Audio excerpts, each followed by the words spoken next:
Hello বন্ধুরা, আপনারা সবাই ভালো আছেন। আজকে আমি চলে এসেছি নতুন একটা রেসিপি নিয়ে। তো আপনারা দেখতে থাকুন যে আমি এটা কি বানাতে চলেছি আজকে। তো আমি এখানে একটা বাটি নিয়ে নিচ্ছি। এই বাটির মাপ করে 2 বাটি ময়দা নিয়ে নেবো। সব জিনিস একটা মাপের প্রয়োজন আছে, সেই কারণে 1 বাটি। আমি কিন্তু মেপে নেই, কিন্তু আপনাদেরকে দেখানো হয় না, সেই কারণে আমি মেপে দেখাচ্ছি আজকে। এই 2 বাটি ময়দা নিয়ে নিলাম।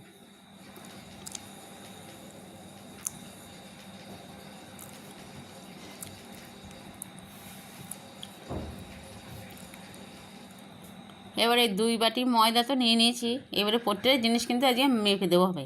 2 বাটি ময়দা নিয়ে এবারে আমি ওই বাটির হাফ বাটি চিনি নিয়েছি মেপে, আর 1 বাটি নারকেল কোড়া নিয়েছি। 2 বাটি ময়দা, 1 বাটি নারকেল কোড়া আর হাফ বাটি চিনি।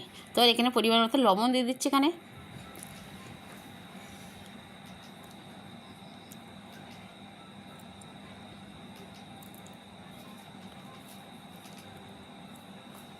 আর এবারে দিয়ে দিচ্ছি চিনি হাফ বাটি। আপনারা চাইলে মিষ্টিটা কম করতে চাইলে কমে দিতে পারেন, সমস্যা নেই। আর এখানে দিচ্ছি 1 বাটি নারকেল কোড়া।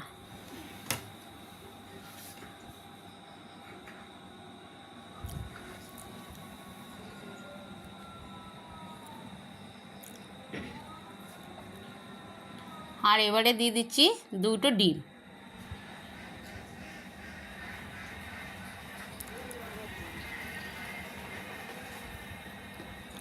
আর এবারে দিয়ে দেবো, আজকে আমি সাদা তেল ব্যবহার করব না ময়ন দেওয়ার জন্য। আজকে আমি দিয়ে দেবো ঘি 1 চামচ। আমার ঘি ফ্রিজেই ছিল, তা জমে একদম দেখুন কত শক্ত মোটা ডলা হয়ে গেছে।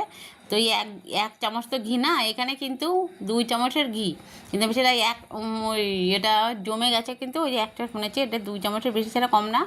সেই ঘিগুলো দিয়ে দিলাম। এবারে আমি সুন্দর করে ময়নটা দেবো। দেওয়ার পরে যদি জল লাগে তাহলে জল একটু দেবো, আর নাইলে এতে এতে যদি মাখা হয়ে যায় তাহলে তো খুবই ভালো হবে। আর হালকা একটু জল লাগলে সে জলটা তখন দেওয়া হবে। এবার আমি সুন্দর করে মাখছি সবগুলো দিয়ে।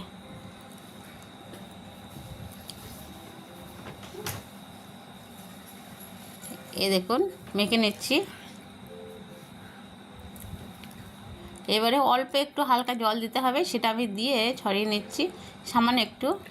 আপনারা কিন্তু এটা নিজেদের ইচ্ছা মতন যতটা ময়দা নেবেন সেই হিসেবে সব জিনিস মাপ করে নেবার পরে কিন্তু একটা পরিমাণ মতন মাপ থাকলে কিন্তু সেই জিনিসটা খেতে অনেকটা সুন্দর, অনেকটা ভালো লাগে। আর এটা যদি একটু শক্ত হয় তাহলে কিন্তু একটু ভালো হয় বানাতে। তো দেখুন এটা আমি মেখে নিয়েছি বেশ সুন্দর করে। আর এটাকে আমি এবার 10 মিনিট ঢাকা দিয়ে রাখবো। 10 মিনিটের বেশি ঢাকা দেওয়া লাগবে না, যেখানে 2টো ডিম আছে এটা তো অনেকটা সুন্দর ফুলে উঠবে। এরা ধরুন একটা পিঠে বানাতে চলেছি, এটা নতুন রেসিপি। পিঠে বলেন, বিস্কুট বলেন, যাই হোক একটা কিছু হবে, কিন্তু খুব দারুণ একটা জিনিস। তো আপনারা দেখলেন, আপনাদের কাছে কেমন লাগলো তো আমাকে অবশ্যই কমেন্টে জানাবেন যে ভালো লেগেছে কি খারাপ লেগেছে, বা আমার এই রেসিপিটা কেমন লেগেছে আপনাদের অবশ্যই জানাবেন। আর যদি দেখার পরে আপনারা বানিয়ে থাকেন তাহলে বানিয়ে খেয়ে তারপরে আমাকে কমেন্ট করবেন যে কেমন হয়েছে খেতে। তো বন্ধুরা, এখানে এবার আমি এর ওপরে একটু ঘি লাগিয়ে নিচ্ছি। আপনারা চাইলে সাদা তেল দিয়ে করে নিতে পারেন, কোনো সমস্যা নেই, কিন্তু ঘি দিয়ে করলে কি একটু ভালো লাগবে খেতে, বেশ সুন্দর একটা গ্রান বেরোবে। ওই জন্য সেই কারণে আমি কিন্তু ঘিটা দিয়ে নিচ্ছি। এবারে আমি 2 হাতে ঘি লাগিয়ে নিচ্ছি, নিয়ে এটাকে একটু সুন্দর করে একটু চটকে নিচ্ছি মেখে। তাহলে কিন্তু এটা একটু সুন্দর, একটা ভালো একটা মোলা মুসলিম হয়ে আসলে একটু ভালো লাগবে এটা দেখতে। আর না ফোলার সময় একটু সুন্দর গাটা প্লেন ধরনের হয়ে থাকবে, সেটার জন্য। আর আমি লেচিগুলো কিন্তু বানাচ্ছি সব করে একই সাইজের একই মাপের বানিয়ে নেব। কেটে কেটে নিচ্ছি, হাতে একটু ঘি লাগিয়ে নিচ্ছি, নিয়ে কেটে কেটে নিচ্ছি এভাবে।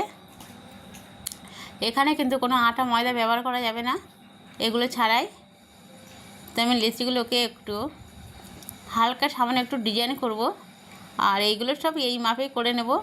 এটাকে চ্যাপটা করে দিয়ে বিস্কুটও বানিয়ে নেওয়া যায়, তো সেটা না করে আমি একটা অল্প একটু ডিজাইন করে নিচ্ছি। এটা সামান্য একটু এটা ওটা চেপে এটা ঘুরিয়ে এইভাবে ঘুরিয়ে নিলে কিন্তু একটা ডিজাইন চলে আসছে এর গায়ে। দেখুন ওই যে আমি আগেও করেছি, আপনাদের করা দেখিয়ে দিচ্ছি। এই দেখুন এর যে ডিজাইনটা সেটা চলে আসছে, কিন্তু আলোর সমস্যা হচ্ছে ওই জন্য আপনারা বুঝছেন না। কিন্তু অবশ্যই ডিজাইনটা কিন্তু অনেক সুন্দর চলে এসছে। কাছের থেকে যখন দেখানো হবে দেখবেন। একদম সোজা আজকে এত সুন্দর একটা রেসিপি বানিয়েছি, অল্প সময়ের মধ্যে বানিয়ে নেওয়া যাবে। আপনারা যদি মনে করেন যে আজকে আমার সন্ধ্যেবেলার টিফিন এটাই খাবেন, তাহলে কিন্তু চা বানানোর আগে আপনি এটা বানিয়ে নিয়ে তারপর চাটা তৈরি করে নিলে কিন্তু খুব সহজে হয়ে যাবে, এক হাতে বসে খেতে পারবেন। তো এটাকে আপনারা পিঠেও বলতে পারেন, বা এই দেখুন একটা ডিজাইন কিন্তু গায়ে চলে এসছে, এই দেখুন কাঁচাতে দেখুন সুন্দর লাগছে দেখতে। আর এটাকে আপনারা যা বলবেন সেটাই। তো অনেক সহজে একটা উপায়ে এটা আজকে বানানো হয়ে যাবে। আর দেখুন বন্ধুরা আমার সবকটা বানানো হয়ে গেছে, আর প্রত্যেকটা ডিজাইন কিন্তু বন্ধুরা ফুটেছে, ওই দেখুন কাছেতে দেখানো হচ্ছে দেখুন। এবারে আমি রান্নাঘরে কড়াই বসিয়ে দিয়েছি, দিয়ে তাতে তেল দিয়ে দিয়েছি, দিয়ে তেলটা কিন্তু হালকা কুসুম গরমের পর হলেই তারপরে দিয়ে দিতে হবে। আর খুব বেশি গরম করে যদি তেলটা গরম করে নেওয়ার পরে যদি দিই, তাহলে কিন্তু ভিতরে কাঁচা থেকে যাবে, ওপর থেকে পুড়ে যাবে, লাল হয়ে আসবে তাড়াতাড়ি। ওই জন্য তেলটা অল্প কুসুম গরমের পরেই গরম হলেই তাতে দিয়ে দিতে হবে, দিয়ে ভাজি করে নিতে হবে।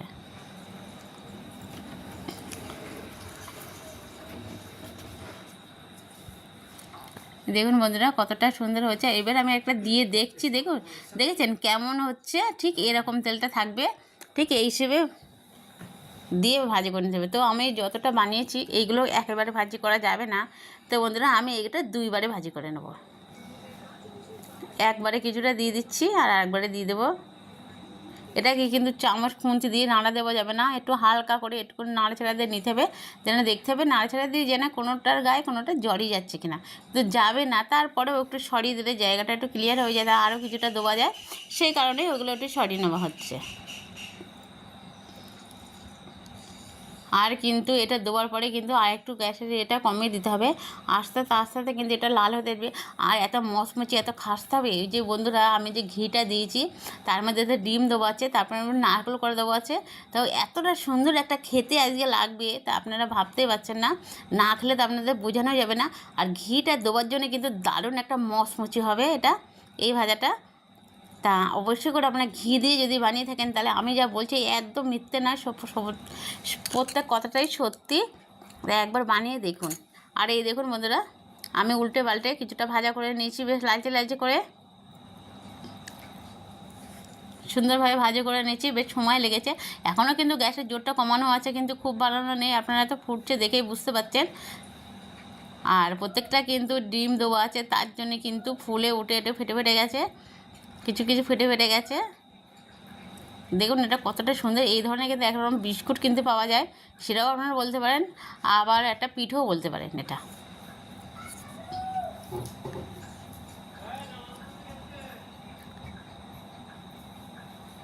তো এবার আমি তুলে নিচ্ছি, একেবারে সবগুলো তোলা যাচ্ছে না, কিছুটা তুলে নিচ্ছি, বাকিটাও তুলে নেব।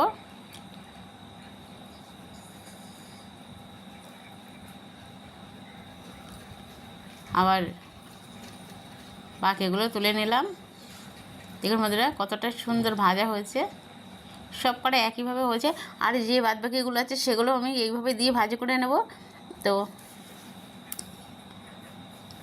একইভাবে ভাজি করে নেব। ওইটা গ্যাসের জোরটা একটু কমিয়ে দিতে হবে। দেখুন আমি কিন্তু গ্যাসের জোরটা কমিয়ে রেখেছি, রেখে এগুলোকে দিয়ে দিচ্ছি একইভাবেই। এগুলো দেওয়ার পরে জোরটা আরেকটু কমিয়ে দেবো, যাতে আস্তে আস্তে আস্তে আস্তে ভাজাটা হতে থাকে।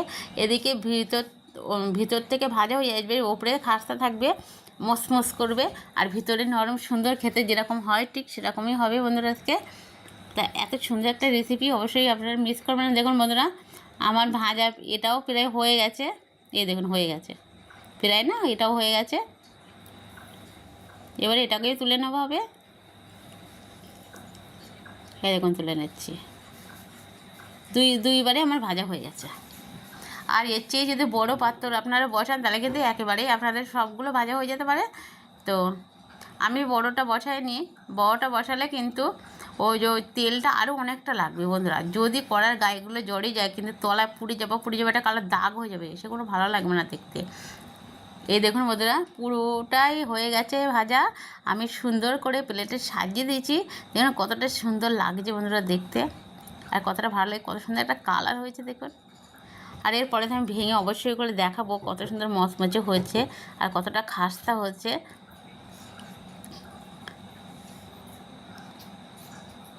কত সুন্দর একটা দেখতে লাগছে। দেখুন বন্ধুরা কতটা শক্ত হয়েছে, দেখুন বাড়ি দিয়ে দেখাচ্ছে কিন্তু আপনাদেরকে, বুঝতেই পারছেন। তো আবার একটা ভেঙে আপনাদেরকে দেখিয়ে দিচ্ছি। আর এতটা সুন্দর হয়েছে, প্রত্যেকটাই কিন্তু দুইবারে ভাজা করেছি, কিন্তু দুইবারের ভাজা কিন্তু একই হয়েছে, কালার কিন্তু কোনোটা কম বেশি ভাজাই হয়নি, সব সমানে ভাজা করেছে। দেখুন বন্ধুরা কতটা সুন্দর, ওপরে খাস্তা আর ভিতরে নরম।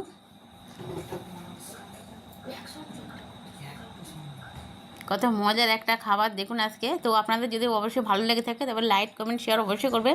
আর কোনো বন্ধুদের চ্যানেল নতুন